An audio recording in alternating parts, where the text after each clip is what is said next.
Hello అందరికీ welcome back to my channel అండి. ఈరోజు వచ్చేసి టమాటో పచ్చడి చేస్తున్నాను నేను. సో ఇది సింపుల్గా అయిపోతుంది క్విక్గా ఒక 5 మినిట్స్లో. సో ఇలా పండిన టమాటాలని ఇలా ఘాట్లు పెట్టేసుకొని వాటర్ వేసేసి ఒక 4-5 పచ్చిమిర్చి వేసేసుకొని దీంట్లోనే సాల్ట్ వేసేసి ఒక 5 to 10 మినిట్స్ అట్లా మంచిగా వీటిని ఉడకనివ్వండి. ఇలా మనకు పొట్టు అనేది వెళ్ళిపోతుంది. సో ఉడుకుతాయని అర్థమైపోతుంది. దీన్ని చల్లారనివ్వండి. చల్లారనిచ్చిన తర్వాత నేనైతే ప్రజెంట్ మిక్సీలో వేస్తున్నాను. ఎప్పుడైనా రోట్లోనే నూరుతాను కానీ చాలా చీకటి అయిపోయింది. అందుకే ఇలా మిక్సీలో వేసా కానీ అంతా స్ప్రెడ్ అయిపోయింది. మనకు మిక్సీలో టమాటా అనేది సరిగా పట్టడం రాదు. ఎందుకు ఏమో మీకు కూడా ఇలాగే అవుతుందా అసలు? సో ఇలా పచ్చడి అనేది మిక్సీ పట్టిన తర్వాత దీన్ని పోపుకి వేసుకోవచ్చు, లేదంటే అలాగే కూడా తినొచ్చండి. నేనైతే కొద్దిగా పోపు వేస్తున్నాను.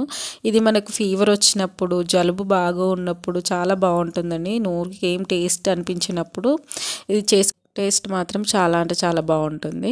సో నాకు బాగా జలుబు అయిన ఉండే, అందుకే నేను ఈ చట్నీ అనేది చేసుకుంటున్నాను.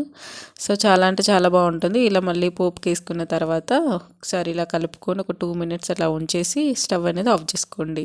వేడి వేడి రైస్లో సూపర్